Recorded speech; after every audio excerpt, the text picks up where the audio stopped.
Mga igsoon ko diyan ni Kristo sa atong naga-advance o nagahawod nga panahon karon, mas ato pagayod na himong precise, no? Tumbok gayod. Makita gayod nato ang tinuod nga kasamtangan nga mga dagway sa atong panahon. Gani kung atong tan-awon, nagka-improve gayod labi na sa atong climate change karon, ang pagtagna sa panahon. Kung naay bagyong moabot, kibalo na kitag unsa kakusgon asa padulong kanusa mo himo og landfall.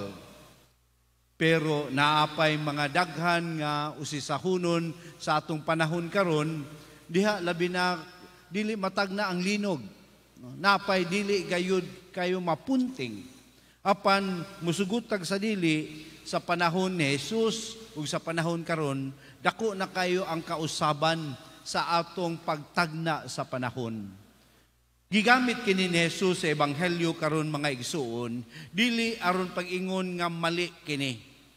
Nindot kini nga atong mga kaantigo nga atong gigamit alang gayud sa pagbasa sa panahon. Apan si Jesus nag-auhag kanato nga dili lang sa weather, dili lang sa panahon ang atong basahon, kundili basahon usab nato ang iyang presensya diha sa atong kahimtang. To read the signs of the times. Meaning nga sa gisaad na ni Jesus diha sa iyang pagsaka sa langit nga mingon siya nga, ako magauban kaninyo kanunay hangtod sa katapusan sa kalibutan. Kining maong saad mga igsuon, gihimo niya diha sa atong kinabuhi. Pinaagi gayud sa pag-uban sa panaw sa atong kinabuhi. Pinaagi gayud sa pag-uban sa atong kinabuhi mismo nga wala kita o wala na kita nag-inusara. Apan dako kayo ang kabalakan ni Jesus nga gani sa iyang panahon pa nga presensya niya, the physical presence of Jesus was there. Ang mga Pariseo wala gihapon kabasa sa iyang presensya nga ang Dios naa sa ilang taliwala. Siguro labaw na karon diha kanato nga naay kalisdanan kay dili na physically present si Kristo uban kanato, pero naa siya nagauban kanato spiritually, naa siya nagauban kanato in a way nga usahay subtle lang, no? Pinahipi lang nga pag-uban, mao nga kinahanglan kitang mutan-aw pa, muaninaw pa, mamalandong pa ang sa presensya ni Kristo diha sa atong taliwala. Where is Jesus in our midst? Mao na kanunay ang ato nga pangutana sa atong kaugalingon.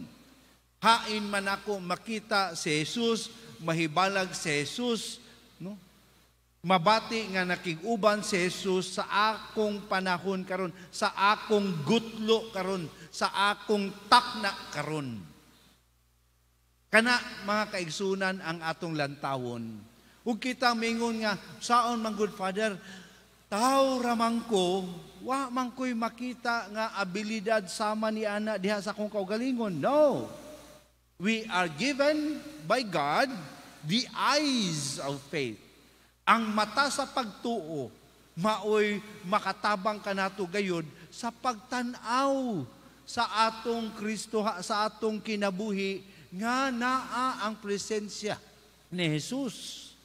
Dili nato lang tawon nga ang presensya ni Jesus naa lang sa mga extraordinary nga panghitabo. Kung naa na gani dako nga kalamidad, diha nata makakita, Jesus Ginoo ko, makakita na dayon ta Ginoo, no? Naa gani mga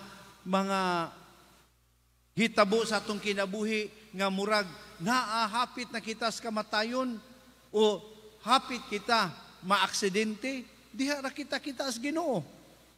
Mang Hesus dayon kita. Pero sa ordinaryong kinabuhi karon, mao bitaw mga kaigsunan, daghang kay mga Kristiyanos ug even mga Katoliko nagaangal, wa may lami ang pagtuo, boring ang pagtuo. Ngano man na? Tungod kay usahay o kanunay, dili nato makita ang presensya sa Ginoo. A Christian life is always, brothers and sisters, exciting. Ngano man? Karon usa ka adlaw, lain na pong kahigayunan nga akong mabati ang presensya sa pag-uban sa Ginoo diha sa akong kinabuhi karon.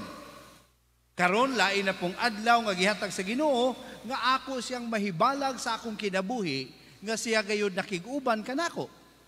Kana mga kaigsunan ang makahatag og excitement unta sa atong Kristohanong kinabuhi.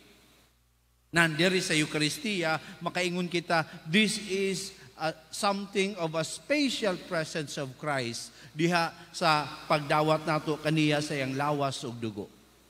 Salamat sa Dios nga gihatagan kita niya niini. Apan mahimo unta kining usa ka pabilo, sinugdanan nga uban niini paggawas nato karon human sa Santos nga misa, atong mabati kanunay ang presensya sa Ginoo kanato.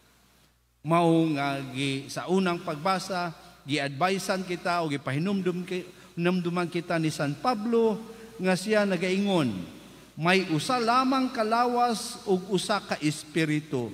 Ingon nga may usa lamang ka paglaom ug alang niini gitawag kamo sa Dios. Kining maong higayuna, laing takna, laing higayon nga kita gitawag niya diha sa kahiusahan, diha kaniya isip usa ka Dios. Nga diha sa maong espiritu sa Dios, kita unta karong adlaw makig-uban kaniya usa ka Dios nga buhi nga mipanaw o nagapanaw uban kanato. Busa ni Eucharistia atong pangayuon nga ang pagdawat ni Jesus nato o pagdawat nato kang Jesus karon sa iyang lawas ug dugo mahimong sinugdanan sa atong pag-ila kaniya diha sa atong taliwala. Amen.